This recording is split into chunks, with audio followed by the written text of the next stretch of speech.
Les damos la bienvenida a un nuevo episodio de Nosotras. Yo soy Julia Didrikson y hoy hablaremos sobre las desigualdades que viven las mujeres en espacios laborales y también sobre las responsabilidades que tienen estos espacios laborales, como las empresas, con la igualdad de género y los espacios libres de violencia. Para ello nos encontramos con Karen Santa Cruz Bretón, activista y defensora de derechos humanos de las mujeres, sobreviviente de violencia feminicida en el Estado de México.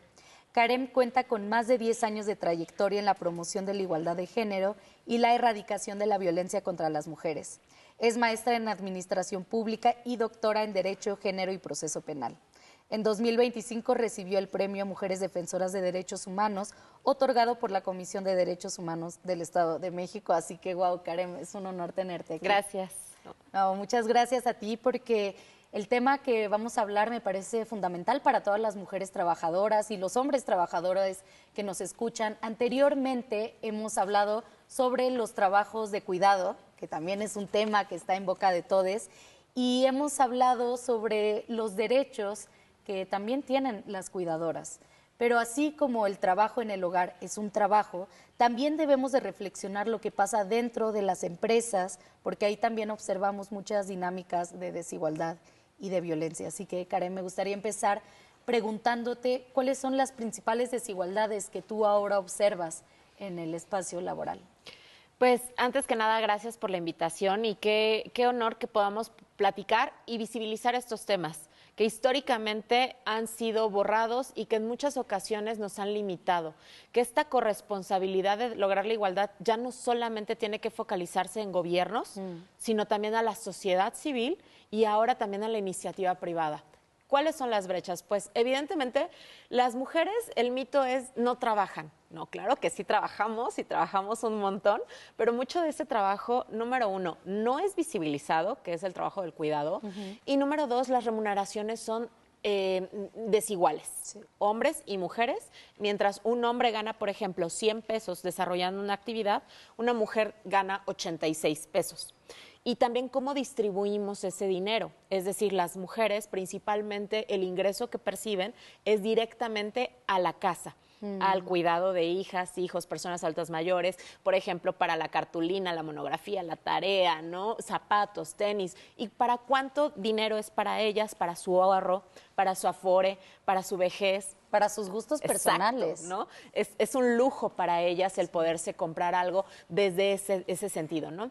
Y evidentemente lograr llegar al trabajo, ¿no? En muchas ocasiones, actualmente ya no necesariamente te preguntan en el trabajo porque ya es un tema de discriminación, si estás casada, si tienes hijos o si piensas tenerlos. Sin embargo, cuando te hacen las entrevistas en los espacios laborales, pues sí hacen estas preguntas de ¿cuánta disponibilidad de tiempo tienes a la semana?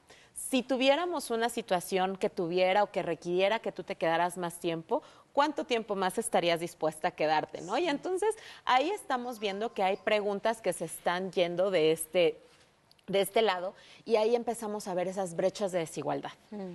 Sí, no, y seguro que son muchísimas más. En este programa, como es tan corto, podemos mencionar algunas, pero, por ejemplo, la violencia que viven dentro y fuera del trabajo, o sea, porque sabemos que el espacio público sigue siendo un espacio muy violento para las mujeres y cuando llegan a un espacio privado, ¿no? Como podría ser el trabajo, también pueden seguir enfrentando violencias. ¿Cuáles son las violencias que pueden estar enfrentando las mujeres? Como bien mencionas, primero es llegar a este espacio del laboral. ¿Qué representa? El yo tener que trasladarme de mi hogar, de mi casa, hacia un espacio laboral. En muchas ocasiones nuestro Estado de México es muy diverso y lamentablemente nos implica una movilidad que en muchas ocasiones las mujeres tienen que rechazar ciertos empleos o ciertas oportunidades laborales por el tiempo, porque eso me va a representar un traslado. Ahora, el mayor tiempo que yo pase en un espacio público como es el transporte público, mayor tiempo que estoy expuesta a un acoso y hostigamiento en estos espacios públicos, ¿no? Sin quitar de lado, por ejemplo, el tema pues de los caminos seguros, de los senderos seguros que ya se están promoviendo, pero que nos sigue haciendo falta poderlos ver en todos los espacios, que nos lleguen a estos espacios, por ejemplo, zonas industriales, que son espacios donde históricamente la violencia sexual ha sido un tema, ¿no? Llegas a esta empresa, llegas a este espacio laboral donde te encuentras un tema de acoso y hostigamiento. Actualmente tenemos la norma oficial mexicana, la NMX 025, que es de igualdad laboral y no discriminación. Sin embargo, ¿qué es lo que pasa?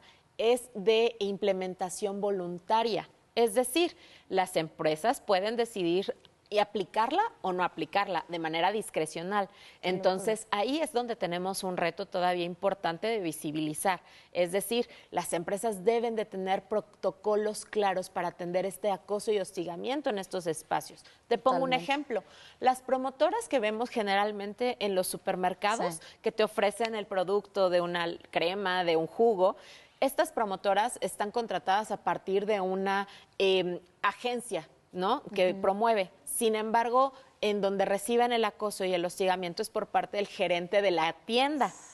No puedes tú denunciar porque tú perteneces, tu contrato laboral está con la agencia de mercadeo, ¿no? Pero el que te está generando la violencia es persona que está dentro de la tienda.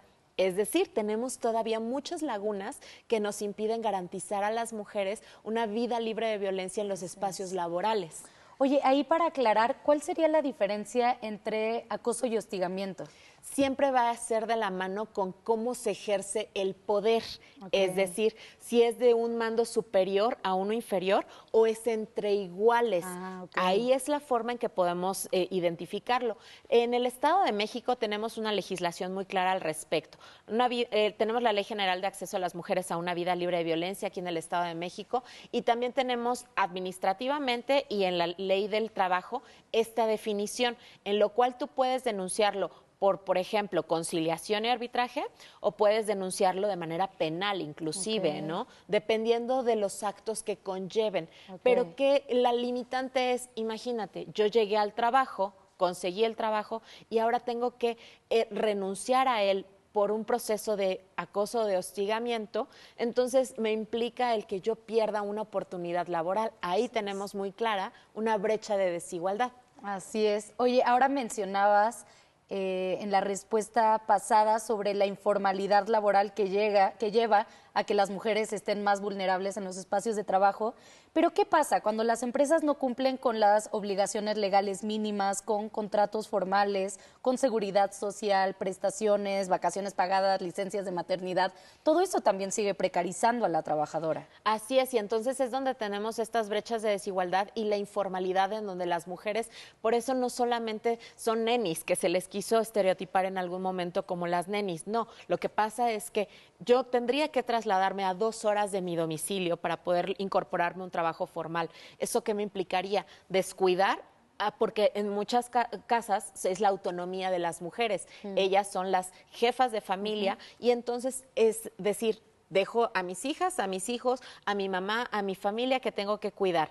Entonces tomo la decisión de prefiero y me remunera más vender, por ejemplo, en un mercado o generar una plataforma personal para poder trabajar que irme a 2 horas donde justamente me encuentro esta situación de barreras de documentación educativa, donde me encuentro barreras de tienes que quedarte ciertas horas, tienes que demostrar que traes bien puesta la playera de la empresa generando o asistiendo al evento de los fines de semana y tienes que estar presente y tu vestimenta.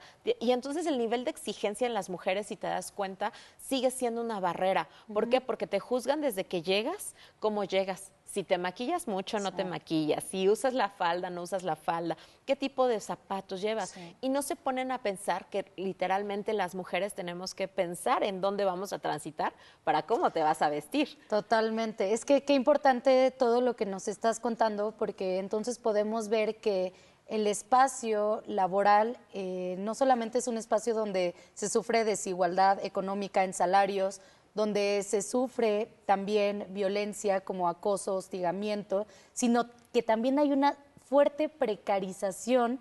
Es impresionante y sé que pasa mucho en el Estado de México que se tienen que trasladar a la Ciudad de México y en el trabajo deberías de poder trabajar cerca de tu casa.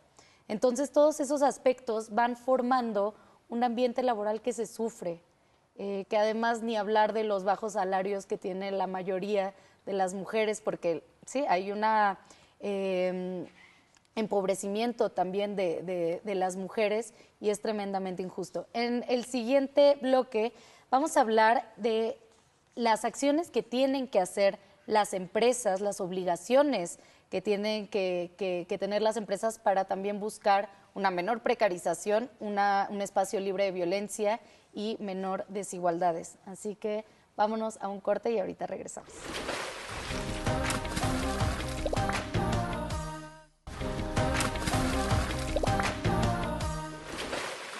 Seguimos en Nosotras. Hace unos segundos hablamos con Karem Santa Cruz sobre las desigualdades, violencias y precarización que vemos en el ambiente laboral. Y ahora me gustaría que nos centráramos en las acciones afirmativas y en la responsabilidad de las empresas para brindarle a sus trabajadoras más dignidad, incluso más disfrute y un espacio de bienestar, porque muchas veces hablamos de sí, queremos espacios dignos, queremos espacios justos, pero pocas veces también hablamos de que los espacios de trabajo también se deben de disfrutar. Entonces, primero, para contextualizarnos, ¿cómo podríamos definir las afirmaciones positivas? Mira, estas acciones afirmativas que nos van a permitir justamente incorporar a las mujeres en estos espacios, garantizando siempre que sean las mejores mujeres, las que estén más preparadas, las que estén, que ocupen estos espacios, no solamente es por el hecho de ser mujer, y es allá donde tenemos que lograr esta igualdad, justamente, que lleguemos a ver empresas donde trabajemos, por ejemplo, los currículums ciegos al género. ¿Qué es esto? O sea, no solamente me interesa saber si eres hombre o mujer, sino cuál es tu experiencia. Inclusive que nos quitemos de la mente el tema de las edades. ¿Por qué? Porque lamentablemente empezamos a ver que a partir de los 40, 45, las empresas dicen, no, mejor prefiero irme con alguien más joven. Y no estamos contemplando la experiencia que puedan abonar estas personas adultas mayores. Entonces, ¿por qué no ir visibilizando esta posición como una acción que puede ser una buena práctica? De me interesa más bien qué capacitaciones tienes, qué cursos, cuál es tu experiencia, independientemente de cómo te ves en el currículum, porque evidentemente ponemos la foto donde nos peinamos, donde nos vemos más jóvenes. ¿Por qué? Porque esto va a ser directamente al reclutador o reclutadora. En muchas ocasiones visualizamos esta idea de no voy a decir qué necesidades tengo. Ejemplo, cuando hay madres autónomas que tienen la necesidad con niñas o niños o adolescentes que tienen, por ejemplo, alguna discapacidad, prefieren no mencionarlo porque saben que esa va a ser una barrera para que las puedan contratar. Va de la mano, por ejemplo, cuando tú tienes un proceso de violencia, tú denunciaste a tu agresor, estás en un proceso de divorcio, pero ¿qué implica? Que esto el reclutador o reclutadora te vea con una cara de quiere decir que eres conflictiva, quiere decir que vas a pelear, quiere decir que vas a luchar, ¿no? Entonces, lamentablemente este sistema te va etiquetando y te van poniendo estos estigmas y son barreras que las mujeres tenemos que ir rompiendo. Imagínate, una de las prácticas muy comunes y que muchas mujeres vemos y lamentablemente vivimos y conocemos es que las empresas se prestan a que yo como hombre trabajador te digo a ti, empresa, oye, ¿sabes qué? Dame de baja y págame por fuera. ¿Para qué? O dame de alta con un menor salario. ¿Para qué? Para que como estoy en un proceso de divorcio y me están peleando la pensión o la demanda, entonces voy a pagar menos. Órale. Y entonces muchos se prestan a eso. Inclusive al momento de que tienen que hacer los descuentos, pues las mismas áreas de recursos humanos saben, ¿no? Que vienen y te cobran tu pensión porque la tienen que descontar de manera inmediata. Pero hay estos arreglos que siguen siendo bajo este sistema patriarcal de no te conozco, pero voy a ayudarte. ¿Por qué? Porque pobrecito de ti, hermano, que quieren quitarte de tu dinero, ¿no? Entonces, esas son las malas prácticas que lamentablemente las empresas están validando y respaldando. Totalmente. Quiero preguntarte específicamente para este tema que ya mencionabas, pero que es tan complejo y tan importante de hablar porque sucede en todas partes, que otra vez es el acoso y el hostigamiento, la violencia sexual en el trabajo. ¿Cómo hacer para buscar prevenirla en los espacios y también la importancia de poder escuchar a las trabajadoras que están denunciando? Por eso es importante que se implemente la norma oficial mexicana de igualdad laboral y no discriminación de manera obligatoria. Es decir, que no sea voluntaria por parte de las empresas, porque así tendrían que tener un mandamiento, un protocolo establecido de cómo prevenir estas acciones. Muchas empresas ya están capacitando y nos contactan a nosotras, las activistas, a defensoras de derechos humanos, para ir y dar una plática. Sin embargo, no solamente se trata de dar una plática a un pequeño grupo o poner un póster que diga aquí no se permite, sino se tiene que trabajar desde la cabeza de la empresa hasta todos los sectores. Totalmente. Y que todas las personas que laboran en la empresa estén en conocimiento y en responsabilidad de cómo implementarlo, ¿sí? Ahí es importante por eso que no solamente se queden como buenas prácticas o como distintivos o premios que se les dan las empresas de, qué bueno que quieres sumarte a la igualdad. No, es que no es que te aplauda por eso, sino más bien incentivar a que esto tiene que ser de manera obligatoria. Si ya lo llevamos a un rango constitucional, el tema de la igualdad, ¿por qué seguimos actualmente viendo estas prácticas en las empresas? Sí, es visible que muchas empresas de logo para afuera, sí estamos comprometidas con los derechos de las mujeres y de las personas LGBTIQ+, y nos contratan justo a las feministas para que vayamos una vez al año, que es el 8 de marzo, para que vayamos a dar una plática de sensibilización de género. Yo, de hecho, tuve una mala experiencia, más o menos, porque me dijeron, bueno, queremos que hables sobre lo que necesitan las empresas para buscar una mejor igualdad. Me dijeron, pero no puedes usar la palabra patriarcado, no puedes usar, y yo así, ¿sabes? O sea, con muchas limitaciones, porque en realidad traen unos valores la empresa que quiere permear por encima de sus trabajadores y que en realidad no les importa, porque nadie los está presionando para que se cumpla, que tienen que...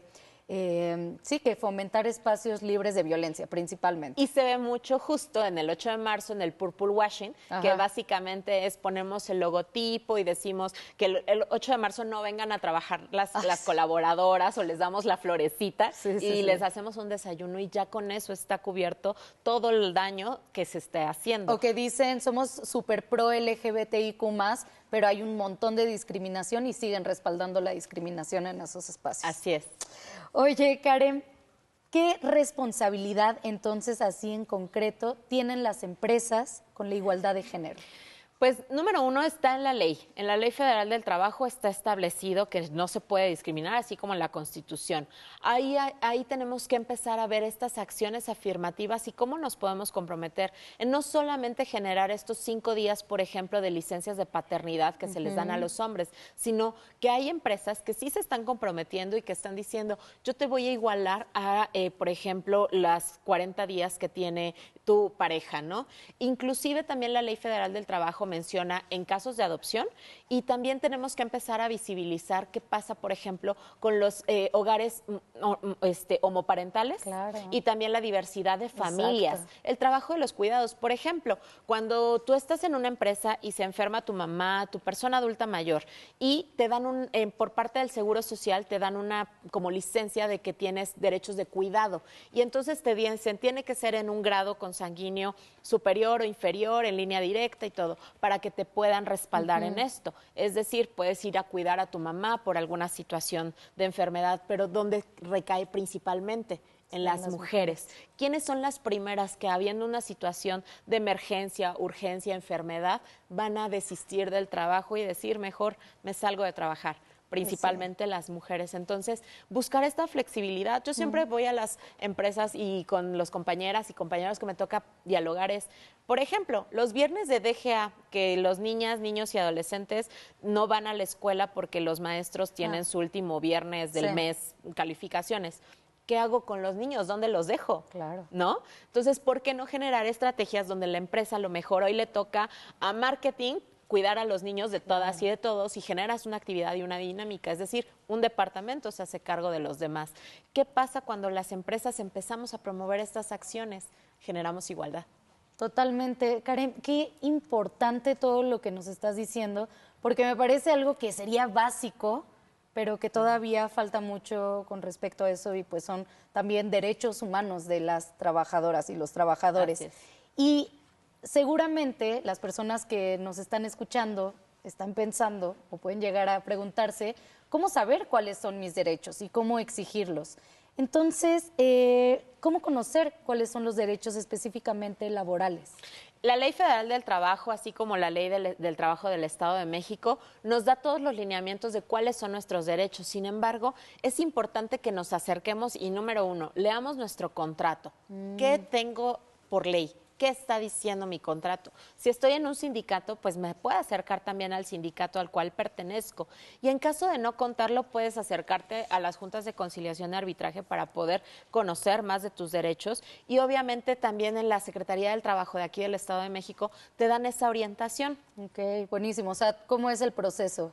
Tú te puedes acercar, puedes llamar por teléfono y hacer una solicitud de, bueno, a ver, estoy pasando esta experiencia y a partir de esto te dicen, bueno, tienes que traer cierta documentación para que la puedan revisar, es decir, una asesoría jurídica que te puedan Gratuita. orientar, así es. Excelente. Y recordarles a las mujeres que en caso de violencia sexual, así sea en un espacio de trabajo, cuentes o no con un contrato, tú puedes ir a denunciarlo, porque eso es un delito. Totalmente. O sea, independientemente, y lamentablemente, por ejemplo, mujeres que trabajan en los hogares, que hacen trabajos de cuidado y limpieza dentro de los hogares, que generalmente no cuentan con una seguridad social o un contrato, sino es ahora sí que una práctica que llevan muchos años en esta casa, pero hay una violencia sexual que se da mucho. Entonces, esto es un delito, lo tienes que ir a denunciar y para eso está también la Fiscalía.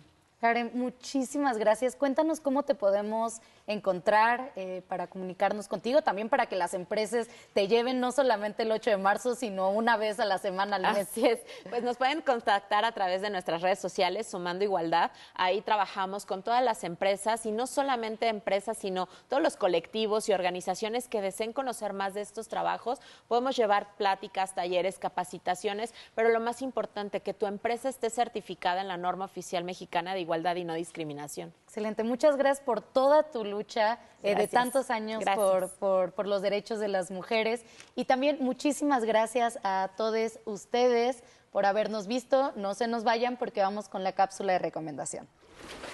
Si estamos buscando espacios laborales en donde haya bienestar, debemos preguntarnos cómo es la relación con nuestras compañeras de trabajo.